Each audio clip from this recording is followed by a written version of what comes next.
سبزي مې پخه کړه خو زما پسندیده سبزي ده. څه دي دا راته تاسو ووایئ، خو ایماندارۍ سره به دې نه پیله وایئ چې دا زه تاسو ته وښیم.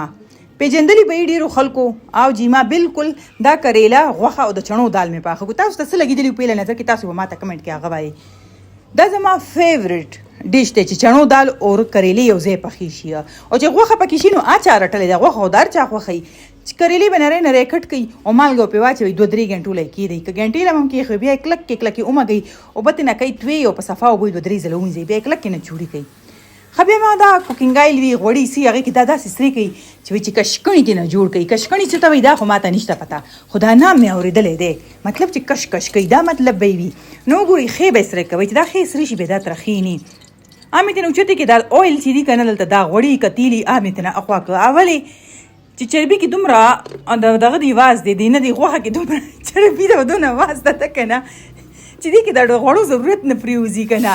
پته نشته چې دا چې کوم څاروي مونږ لال کړو چې ده باندې څه داسې خوړلي وو چې ټوله چربي ده. خو خیر خبره پرېږدئ. نو که ستاسو والا غوښه صفا وي خو بیا پکې غوړي پرېږدئ او پکې به اوبه واچوو، لکه 2 ټماټر 2 مې پیاز ور واچول، 3 ټماټر اوږه وه او شنه مرچکي شو. غوښه خپل حساب سره زیاته کمه تاسو ور اچولی شئ. مالګه به لږه ځکه ور اچوو ډېره به نه ور اچوو چې بیا کریلې څه دي هغې کې مالګه شته نو بیا هغه به هم زیاته دغه شي زیاته به شي. نو زیاته وبه نه، نیمه چمچ مې پکې سور مرچکی واچولو، نیم چمچ دنیا پاوډر، نیم چمچ زیره پاوډر او یو چوټکی مطلب یو شونډی کورکمان، ډېر مې نه دی ور اچولی. مکس را مکس یې کوي او ښه ښکلې ډکن کې پې کوي بند او ولا ورکوي پریشر. اوبه مې پکې بیا راته کمې وښکارېدې لږې مې واچولې، ما یې زیاتې خیرې خو چې کمې نه، خو زه اکثر ګیس نری استعمالوم، ډېر تیز ګیس نه استعمالوم ځکه اوبه زر نه وچېږي. نیمه ګنټه پریشر مې ورکړو، نیمه ګنټه پس مې چې وکتو نو غوښه چې ده بس نرمه ده، کلکه نه ده، ځکه چې نیمه ګنټه یې واخیسته. اوس مزید مخته به هم دا پخېږي. نو وګورئ چې زه درته ثبوت سره وښیم، تاسو خو به زما د خبرې یقین نه کوئ که نه، خو وایي چې زه به نرمه سیم، زه ګرمه ډېره یم لاس مې مه راوړئ. خو دلته مې د چڼو دال خوشته کړي وو که نه، تقریبا نه دی نیمه ګنټه خو شوه چې دا ما خوشته کړي دي. نو بیا مې پکې هغه چڼو دال واچول، مکس را مکس مې کړو، ډکن به پې کېدو چې دا مساله اوس ښه ښکلې سرم شي که نه او ورسره برابر هم شي. نو ګورئ دلته لا مساله سره کېږي، دلته 2-3 منټه شو. د کټوۍ مساله مې پکې نیمه چمچ واچوله، ډېرې مساله مې پکې نه ده اچولې، لکه داسې یو چمچ یوه نیمه چمچ مې پکې واچوله. نو تاسو به د غوړو نه اندازه کېږي. ګوره غوړي پکې ما نه اچولې، خو چربي دومره وه هغې دومره غوړي پرېښو که نه.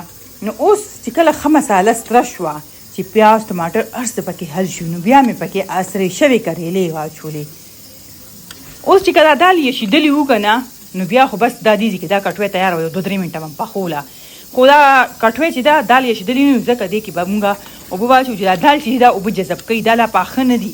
دا اوبه مې دې دپاره واچولې، پکې یوه نیمه پیاله قدرې مې واچولې او مکس یې کوي او ډکن پې بیا کوي بند. مالګه یې وسکئ دې ځای کې. ډکن مې چې پې بند کړو صرف 4 منټه پریشر مې ورکړو، 4 یا 5 منټه نه زیات مه ورکوئ. چڼو دال چې دي دا دې کې نرم شو، 2-3 منټه همداسې هم پخ شوي وو که نه نو دغه شانتې ښکاري، دا څنګه ما ته ښکاري تاسو ته هم دغه شانتې ښکاري.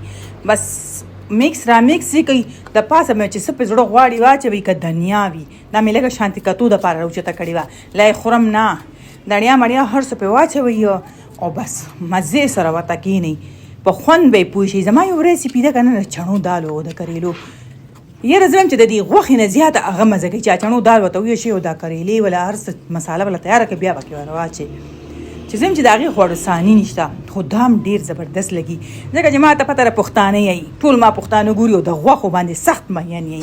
کریلا، گوشت